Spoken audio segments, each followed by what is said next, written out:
So we talked about him yesterday, so let's talk about now the full information that we got and everything officially from Takara-Tomy. Our very first masterpiece jazz.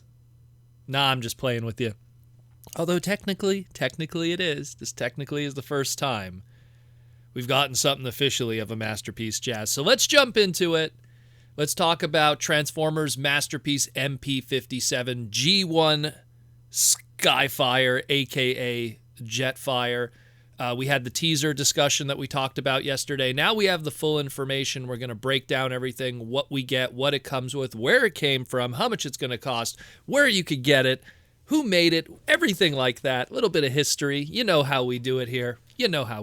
So let's jump into that. So number one, this one has been designed by Kojin Ono.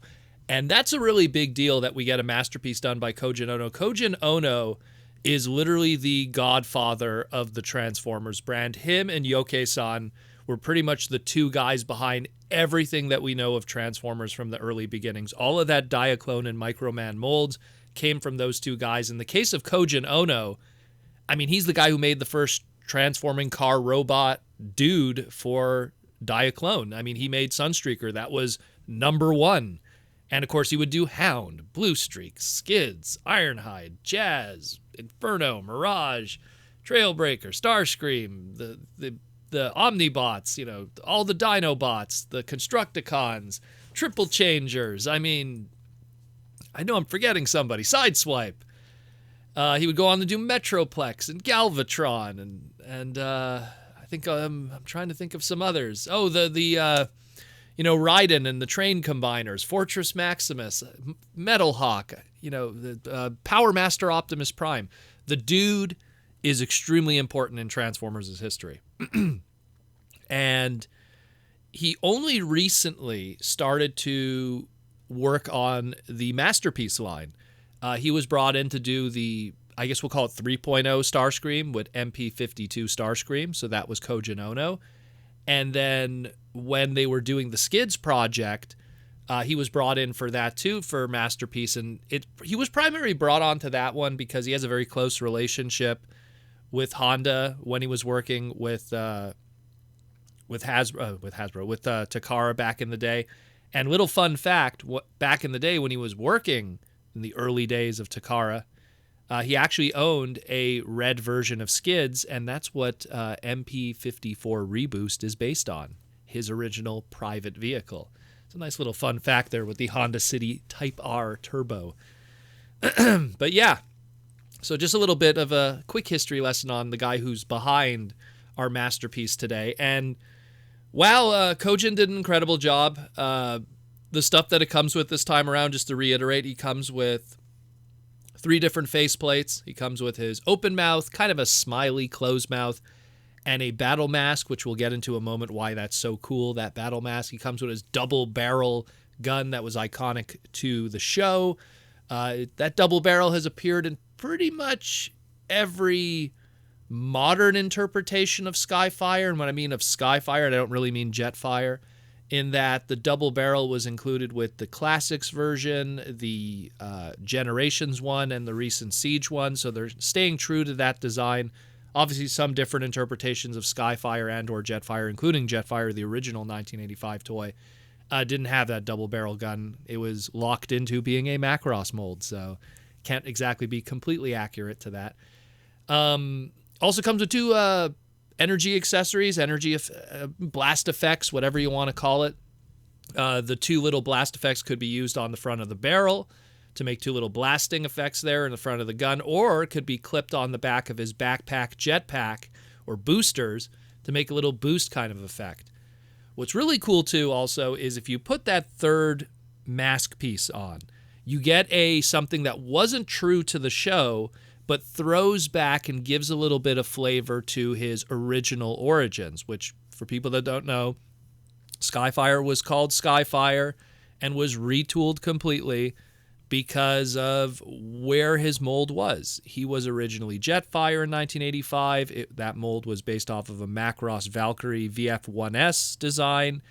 At the time, Robotech was still on the air, And in the Japanese region, Bandai was a huge competitor to Takara at the time, still is to this day. They're the kings of Gundam. And they just felt, we don't want to put that design on TV and be advertising our competitors. And so they kind of just changed the design. That was a little bit of Toei and Fleur O'Deary working together to kind of make a new kind of design for the show, and the rest is history with that.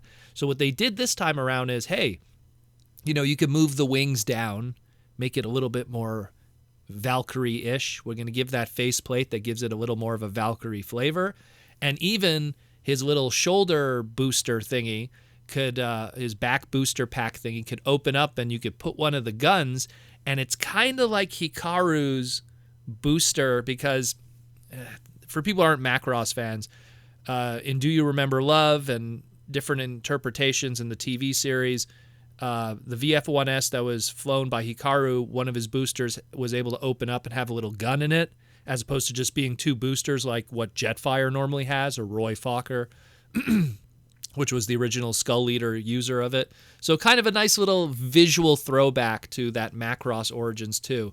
He also has a repair bay mode, so you could take those little platforms that could be used for, I guess, the jet mode is just kind of a stand, and it could be kind of a repair bay mode. You could open up his forehead, and it has a little readout of his power reading, which was from Fire of the Sky, his first appearance in Generation 1, the Season 1 episode. You could open up his chest for his little, I guess, cockpit, but also the spark chamber. Nice little details there that you could even do the little repair bay mode and have Starscream, talking over him and stuff like that. Of course, he has landing gears, all the traditional stuff that should be expected. The big thing here, and now it's the thing where now I'm more clear on who these characters are, is the minifigures that come with it. And Takara refers to them as minifigures. We have Optimus Prime, we have Wheeljack, like I guessed, and the last one that I wasn't able to make out because it was so small and blurry, the image, our very first Masterpiece Wheeljack. Granted, these guys are going to be tiny, but they are going to be articulated. They don't transform. But we're going to have those three characters that could also be in the cockpit, could be in the different storage areas, and completely warp the scale of this figure once you put it into alt mode. Because when put into alt mode, you could have the traditional jet mode, and then you could open up the cockpits and all the different storage areas and put these little minifigs in. Because while Jetfire was, much taller than the Autobots, he wasn't gigantic like a city former. His depiction in alt mode, much like an Astro Train or some other characters, depicts him as something that's absolutely massive, and that Optimus Prime and everyone could just hang around him like as if he was a mobile fortress. And it's cool because he has the opening cockpit, he has the opening storage capacity in his booster, he has opening storage in his leg boosters and stuff that you could also put the characters, and he even has an opening cockpit and storage rollout area under his cockpit. Again, all stuff that visually has been represented in the original cartoon, and they stay true to that, and that is really, really cool. I think all that's missing really is like, I don't know, maybe I'd like Brawn. Brawn would be cool because I've also associated Brawn with like chilling with with Skyfire, and maybe Windcharger too. Those are two others that I kind of associate with that character, but still awesome. Maybe we'll get more of these. Maybe future masterpieces will have more of these mini figures, as they refer to them. But I think it looks great. It looks really cool. I dig that we have that, and that's a nice little bonus that they didn't have to include it, but they did, and that's pretty cool. Also in terms of scale, so this guy is going to be 35 centimeters, and now that we know how tall he is, I went and I compared him to my MP-54 Starsaber, which up to that point was the largest masterpiece of the Generation 1 line. So Starsaber no longer is the largest masterpiece. Skyfire is indeed the tallest, as Takara said. Starsaber is 13.5 inches, which comes to about 34.4 centimeters from the bottom of his foot to the top of his shoulder cannons, or his shoulder blasters in robot mode. If you want, and that's still shorter than Skyfire. If you go up to Starsaber's head, then he's 12.5 inches, giggity, or 31.5 centimeters, which still makes him shorter than Skyfire. Skyfire is 35 centimeters, foot to head, extremely tall, so pretty cool that they did that, make him a giant, massive figure, and the tallest masterpiece up to this point, which makes me turn my head and go, yeah, he'll fit in my display. Okay, we're still good. Now I was thinking to myself, I'm like, uh-oh, is he going to fit in the display? Yeah, he'll be fine. So again, keep that in mind, 35 centimeters. And he scales very well. I love the photos. Anyone that's on my Twitter, I did a little animated GIF to kind of show just how great these photos... And Takara's been doing this recently, where whoever this photographer is, props to him, because they did it with the Nightbird, they did it with Hound, they did it with a few of them, where they do these poses that like match the animation screenshot perfectly. And they did this great one where they're showing the comparison of the size, next to MP-44 Convoy, aka Convoy 3.0. They showed it next to MP-27 Ironhide and MP-45 Bumblebee, or Bumblebee 2.0, and next to the MP-52 Starscream 3.0 or 2.0, whatever, it's the next Starscream. And I love the scale. I think the scale is perfect. I think that was intentional. They really looked at certain screenshots that really have a bunch of characters together that could properly represent, all of them together. And I think they did a fantastic, fantastic job. I love what I see. Koji Ono, again, hats off to you, brother. Man, amazing stuff. So let's talk price. Let's talk availability, and let's talk release date. So Japanese yen currency, 38,500 yen. With exchange today, as of this recording, comes to about $296, so $300 pretty much, which makes him the most expensive masterpiece thus far at its base retail price.